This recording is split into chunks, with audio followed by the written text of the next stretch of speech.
Hi class! Today we're going to be talking about obsessive compulsive disorders, and later on we'll get into the related disorders, but we're just going to focus right now on OCD. So just to start off, what is OCD?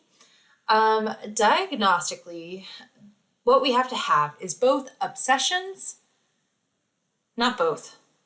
Let me back up there.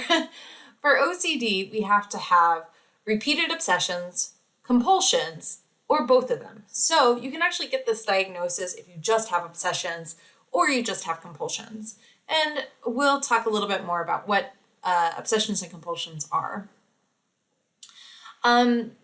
Typically, the obsessions and compulsions take up a considerable amount of time, so we're talking over an hour during the day, and we'll watch a video showing how difficult it may be to stop some of those obsessions and compulsive behaviors, and how it could take a long time for someone to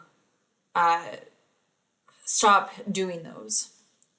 And obviously distress or impairment, so we have our distress and dysfunction. Those two things always are necessary. So when you're thinking about the main components of OCD, really think obsessions, compulsions, or both of them, and that it is significant, right? So it does take up time or is distressing. For prevalence, 1 to 2% of the US population over the last year. So it's about 3% overall for lifetime prevalence. So it's relatively rare, but obviously occurs in a lot of people. So this is about the same prevalence rate as like bipolar disorder. Schizophrenia is around 1%, or a little bit less than 1%. So it still affects a significant amount of people. One of the interesting things, so we've been talking about anxiety, depression, and PTSD, and some of the things that we've found with these types of what we call internalizing disorders, so they're kind of like, the symptoms are kind of like inward or about yourself, is that oftentimes they're more common in women than men. In OCD, however, this is actually equally common in men and women, and equally common around different racial and ethnic groups.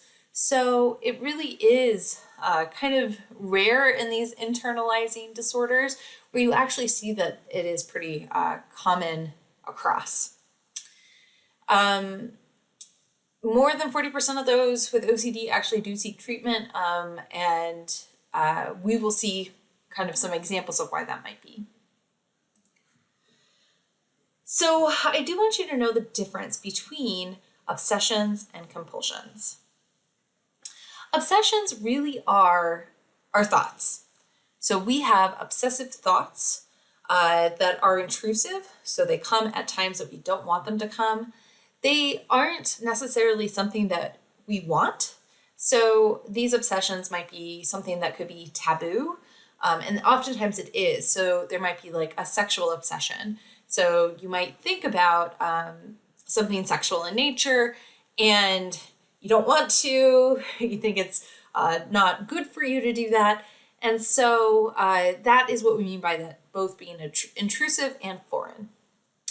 We also will try to ignore or resist those obsessions. So this might just be like, okay, I'm not going to think about, stabbing my friend with a knife, and that causing harm to others is one type of obsessions that occur a lot. So you might, try to resist that by not having knives in your house. Or you might, make sure that that is a locked cabinet so that you don't act on those obsessions. And because those obsessions are giving you anxiety, right? That's why you really are trying to ignore them or resist them in some way, shape, or form.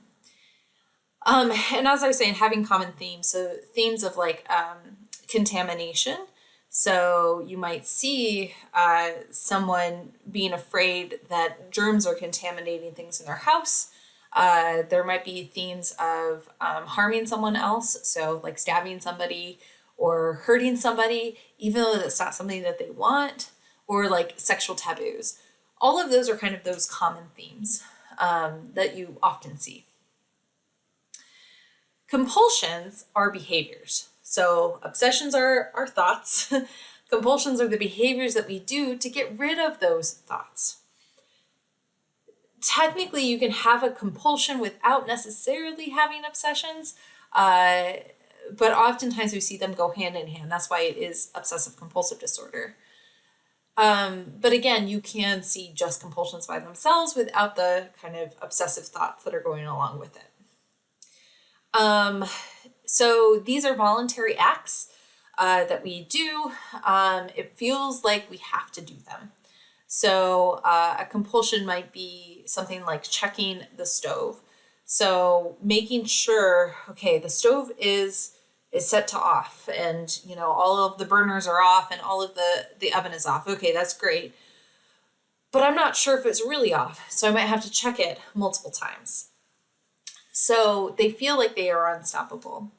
Those behaviors are reducing my anxiety. So if I feel like, ooh, I'm not really sure if that actually turned off the entire stove, I may go check again and make sure it does, because that now will reduce my anxiety. They often develop into rituals. So this is where we see somebody might have a compulsion where they have to wash their hands 20 times. And there's a specific way in which these compulsions will sometimes happen.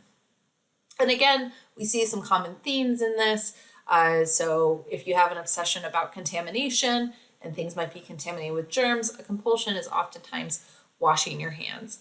If you are obsessed about, let's say, some sort of sexual intrusive thought, maybe your compulsion is to read a passage in the Bible. Those things often go together. So you start seeing these common themes.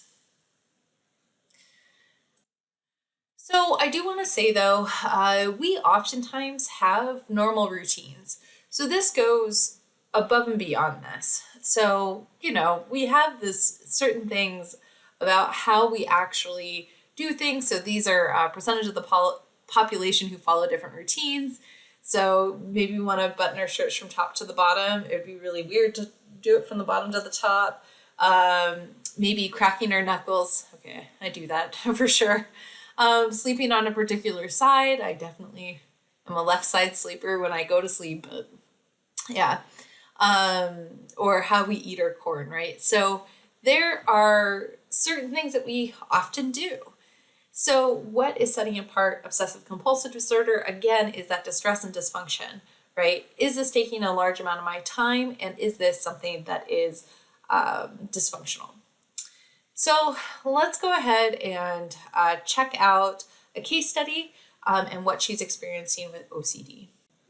So now we're going to watch part of a PBS special called Mysteries of Mental Illness. I really think it's a great series, but we're just going to watch a little part of a woman who is experiencing OCD.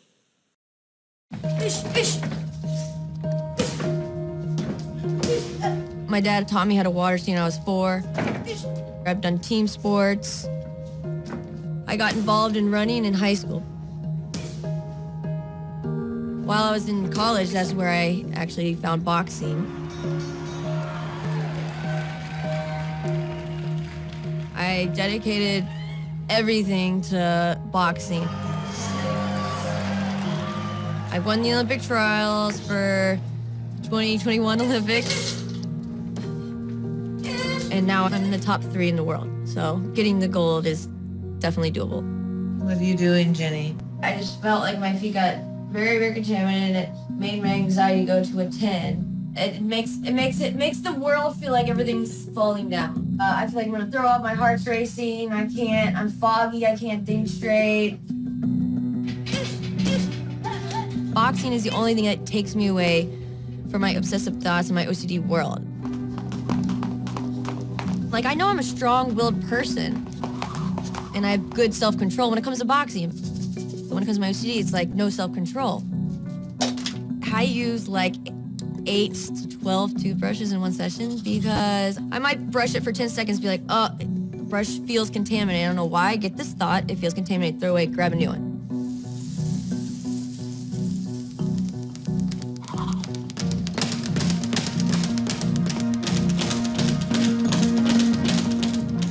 like, wow, Jenny, you can spar 8 rounds, go hit the bag 6 rounds, and go do a 30-minute run. That's easy to me. But I can't clean a countertop and wash my hands in 10 minutes. There's no way I would be able to do that in 10 minutes. That would take me like 2 hours. There's always a constant battle in my head, like, Jenny, let's stop. But I can't stop, even though I want to so bad. Blows my mind almost. I don't understand why I can't. And that's what I'm still trying to figure out.